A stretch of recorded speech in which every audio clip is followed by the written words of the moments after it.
Hello guys, today நம்ம பார்க்க போகிற மேட்ச் வந்து இந்தியா அண்ட் பங்களாதேஷ்.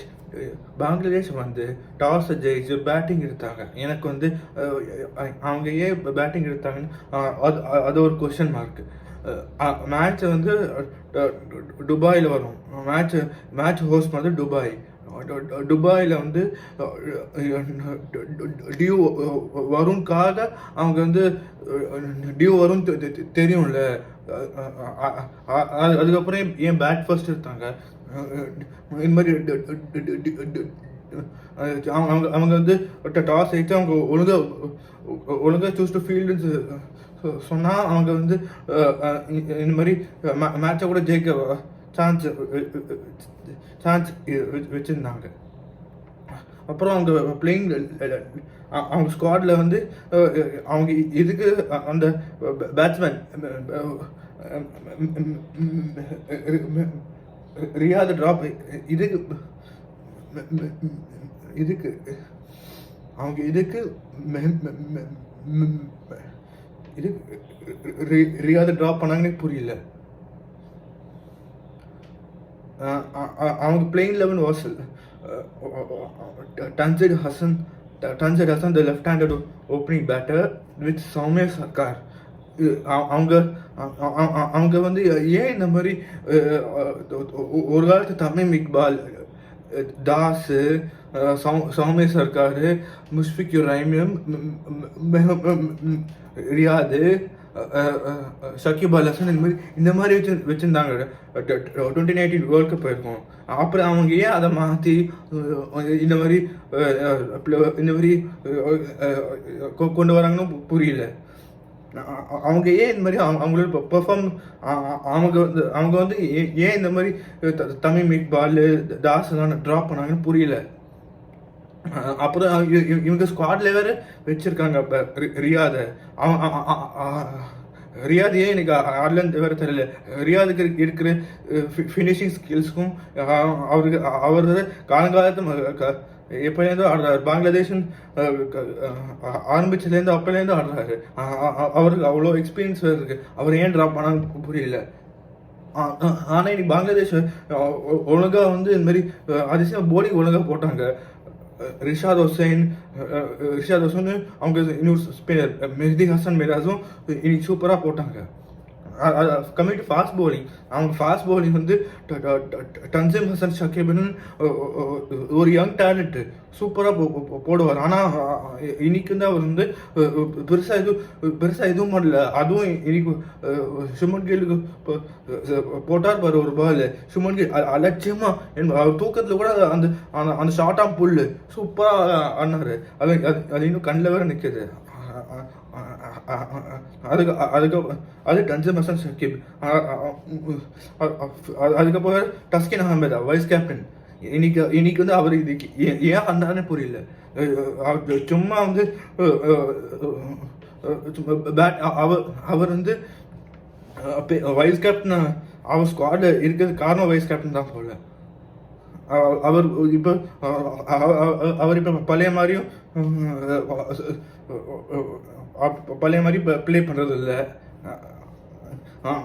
அவர் வந்து ப்ளஸ் வந்து அவர் உட்கார வச்சுட்டு இந்த ராணா ஆடி இருக்கலாம். ராணா வந்து அவர் வந்து அவரோட ஃபாஸ்ட் பவுலிங் ஸ்கில்ஸ் வந்து பேட்ஸ்மேன் ட்ரபிள் பண்ணும். ஏன்னா அவர் போடுற அவர் வந்து மோர் கைண்ட் ஆஃப் 140 to 150 போடுவார். டஸ்கின் அகமது வந்து ஒரு காலத்தை போட்டார் எல்லாம். ஆனால் இப்போல்லாம் அவர் வந்து ஸ்பீடும் கம்மியாயிருச்சு. 120 அந்த ரேஞ்சுக்கு வந்துட்டார். இப்போ பங்களாதேஷ் அவங்க வந்து இந்த கண்டிஷனுக்கு அவங்க ஏன் 3 seamers ஆடினாங்கன்னு புரியல. அவங்களோட தேர்ட் செமிங் ஆப்ஷன் முஸ்தபிசுர் ரஹ்மான். அவர் வந்து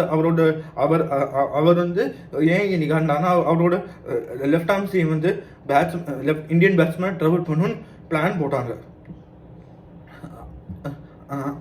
அந்த பிளான் இன்னைக்கு அது பிளானாக அது வந்து சூட் ஆகும்னு அவர் போகிற லெஃப்ட் ஆர்ம் சீம் வந்து ட்ரபிள் பண்ணணும்னு பிளான் போட்டு வந்தாங்க. ஆனால் அந்த பிளான் வந்து அவ்வளோதான். அந்த பிளான்லாம் ரோஹித் சர்மாவோட ரோஹித் சர்மா அண்ட் சுப்மன் கில் வந்து எப்படி பிளான் பண்ணி அடித்து அந்த பிளான் போயிடுச்சு. அந்த பிளான் பங்களாதேஷோட பிளான் போயிடுச்சு. அவங்க ஃபாஸ்ட் பவுலிங் வந்து இன்னைக்கு வேஸ்ட்டு.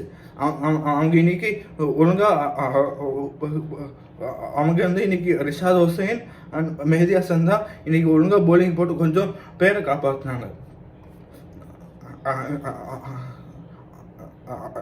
அப்புறம் பேட்டிங்கில் பார்த்தீங்கன்னா டன்சீர் ஹசான், சௌமியா சர்க்கார் அவங்க எதுக்கு பேட்டிங் போனாங்கன்னே புரியல.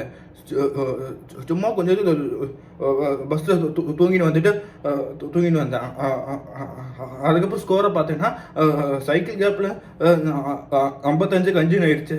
அப்போவே முடிவு பண்ணிட்டேன் கேம் ஓவர். அப்புறம் பார்த்தா தான் இந்த மாதிரி டவ்ஹீத் ஹிருதாயும் ஜாக்கர் அலியும் என்னம்மா இன்னைக்கு ஆடினாங்க. டவ்ஹீத் வந்து இன்னைக்கு scored his first international 100 வேறு. டவ்ஹீத் ஹிருதாய் அவர் கிராம்ஸ் வந்து பாவம். இப்போ அவர் வந்து ஆஸ்திரேலியாவுக்கு எப்படி மேக்ஸ்வெல் வந்து ஆடினவரோ அந்த மாதிரி ஆக்கிட்டாங்க. பங்களாதேஷ் மேக்ஸ்வெல் மாதிரி ஆக்கிட்டாங்க. அது வந்துட்டு பங்களாதேஷ் பேட்டிங் ஆடினது 2 பேர் தான், டவ்ஹீதும் ஜாக்கர் அலியும் தான். அவங்க வந்து அவங்க ஒருத்தங்க தான் வந்து சும்மா எல்லா பாலையும் நான் தூக்கி அடிப்பேன்னு போகாமல் கொஞ்சம் கீழே ஆடினாங்க. கொஞ்சம் அந்த துபாய் கிரவுண்டில் இருக்க பெரிய பெரிய பவுண்டரிஸ் யூஸ் பண்ணி சிங்கிள்ஸ் ஓடினாங்க, 2s ஓடினாங்க, 3s ஓடினாங்க.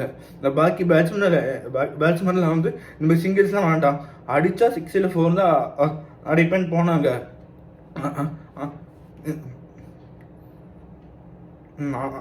அவங்க வந்து அந்த மாதிரி ஆனாக்கா. அதுக்கப்புறம் கம்மிங் டு தி அப்புறம் நான் ஜெர்சி வேறு போட்டிருக்கேனே, அங்கேயே வரலாமா? இன்னைக்கு இந்தியா சுப்மன் கில் என்னம்மா ஷார்ட் மெச்சூரிட்டியோட ஆடினார். ஒரு பக்கம் ரோஹித் சர்மா வந்து ஆஸ் யூஷுவல் பவர் பிளேயிங் கோவிலில் அவர் தான் காட் போல என்னம்மா ஆடினார். அந்த மாதிரிலாம் எனக்கு வந்து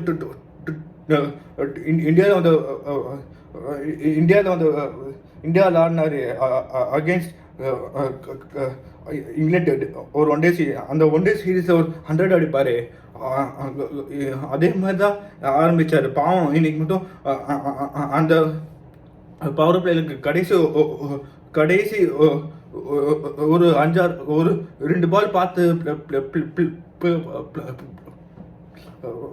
பார்த்துருக்கலாம்.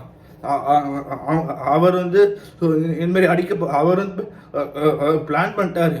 பவர் பிளேயில் ஒரு 10 ஓவரில் 70 ரன்ஸ் வந்துடும் அவர் பிளான் பண்ணிட்டு வந்தார். கரெக்டாக 70 ரன்ஸ் 10 ஓவரில்.